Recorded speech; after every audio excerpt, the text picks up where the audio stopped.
an involuntary experiment, and I like cheap inverters. Just too many mysteries to solve. There's a disaster performing electronic warfare. So here's my first dirt cheap 48 volt inverter running my air conditioner and some other stuff. Let's see what it's made of. Yeah, I just want to show you guys this WZRLEB inverter I got. It runs kind of hot because it's not very efficient, but it's very cheap and it was on sale, so I ran up my credit card and got it.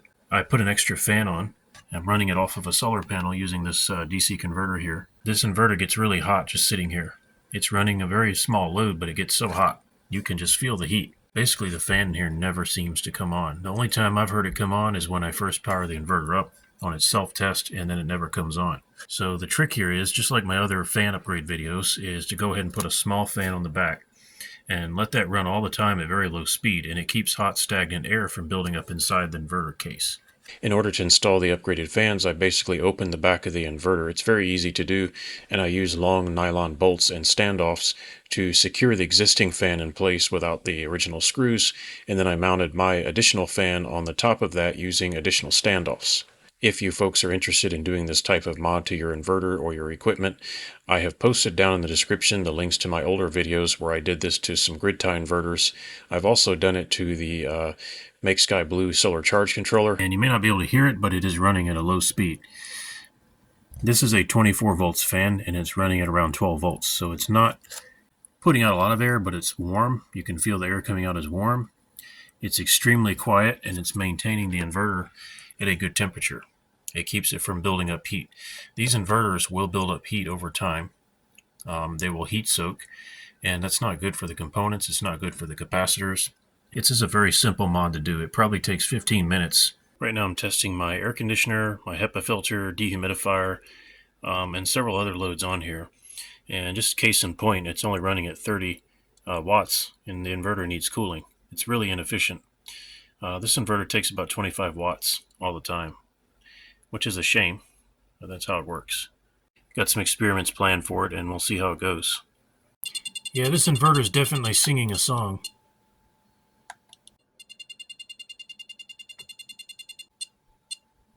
So another peculiar thing about this inverter that you're seeing right now on the camera is that it's basically performing electronic warfare. This camera is being affected by the EMI or EMF, basically interference that's coming from the inverter. So basically this inverter is very, very noisy, but it was on sale. It was extremely cheap. I've never seen a 48 volt inverter like this for the same price they were offering it. And you can see what it's doing to the camera. So we're now running an inverter air conditioner as well as a compressor-based dehumidifier. 695 watts on the AC side. There's the dehumidifier. It's a rather small one. I like this thing. And it does have quite a surge when it starts. We're also running this HEPA air filter here. Yeah, there's a slight amount of deformation on the wave there. You can see it, very slight, but that's not very much distortion. I think it's acceptable. You can't see it, but the fan is running at about 12 volts, 20 milliamps. The inverter is getting warm, not hot, but warm. It would be very, very hot if I didn't have that fan running. And we're pushing 728 watts on the output on the AC side. So I think I'm going to turn the fan up a little bit, but it's doing pretty well.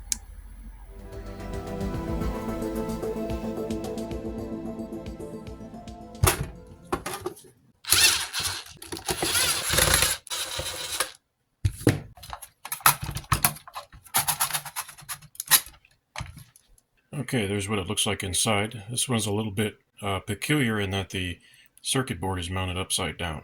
When I first opened this inverter, the first thing that kind of concerned me was this right here and these heat sinks that are just kind of sticking up from the circuit board. But, you know, I got it for a little over $100, so I'm going to keep that in mind. I'm going to try to be fair.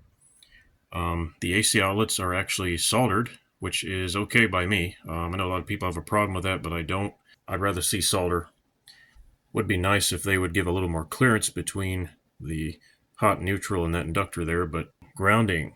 It looks like they actually have the ground pin installed, and there's a ground post right there, so that's nice. I don't think it's bonded. Some of the hot glue broke loose, so this right here really needs to be secured with tape or just anything but nothing. And we have the low voltage input side here. Can't really see what kind of capacitors those are. And it looks like the output is, those might be IGBTs, but I don't know. So there's a nice amount of MOSFETs on the input. Let's see if that one there is actually, no, they're in good contact. Didn't have a lot of hope when I saw this, but it looks like they're in good contact. You got to pay attention to those bars there. That's usually where the trouble starts on these cheaper inverters. These are what pushes the MOSFET against the heatsink. Here, the heatsink is the case itself. This is a heat conductive insulator to insulate the MOSFETs from the case because it's metal and conductive.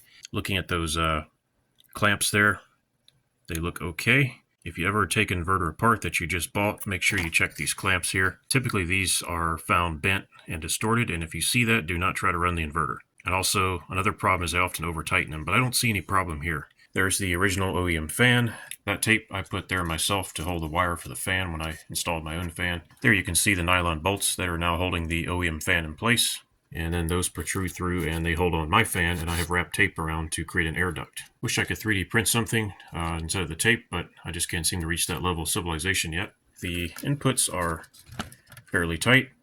You know, it's what you expect for not a high-end inverter. Got some glue here on this cable. Interesting. That precision trim pot looks like it was knocked to the side, but I'm not going to touch it. We have here these two things. These are probably transistors or something, and they are just squashed together. Also crammed in between these two capacitors, so I don't really like that. Kind of a fail there. Get what you pay for.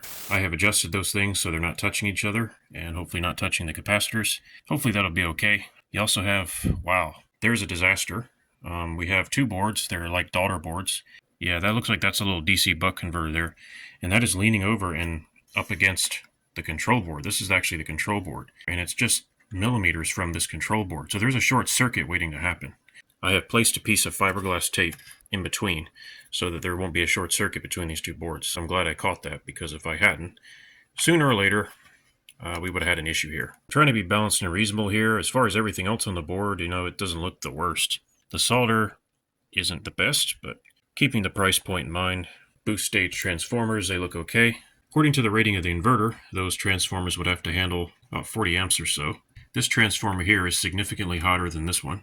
It's a little bit hard to see on the screen, but one of the transformers is definitely hotter than the other, and that's not good. I do not know why that is. There's an imbalance between the two. I don't see any reason for that to be happening. Just too many mysteries to solve. So there's a 30 amp fuse, it looks like, on each side of the boost stage. So that'd be 60 amps, I guess. That's about right. They're assuming a 50% surge. That's a temperature sensor right there for the output, and that's good that they have that. But it'd be nice if they put one on the input as well. Probably a cost-cutting measure. This is the power on-off. I'd like to see some hot glue on that. LED display is actually physically mounted inside the case.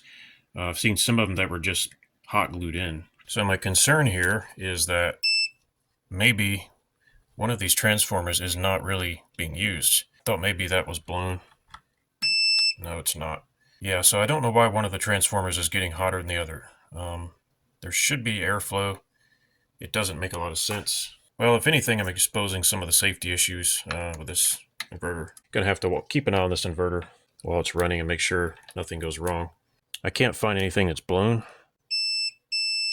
I'm just gonna have to run this inverter and see what happens. So it's kind of like an involuntary experiment. Like I said, I'm not super thrilled with it. Curious though, it's fun to look at.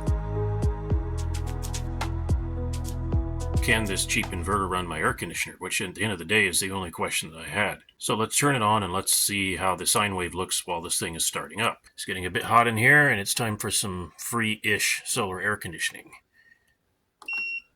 Alright, the air conditioner takes a while to get going. There goes the compressor.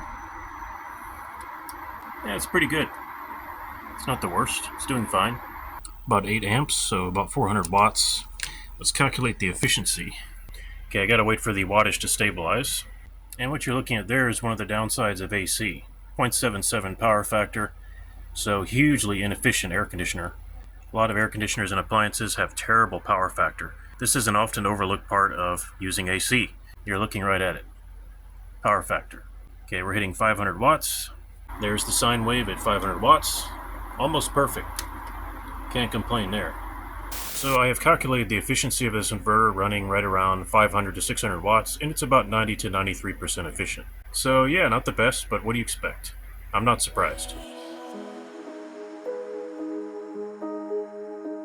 So I don't recommend this inverter. If you can get it for under $100, then it would be a nice budget inverter, I guess, if you know how to open it up and take care of all these things. There is more wrong in here than I have time to discuss. I'm not mad that I bought it.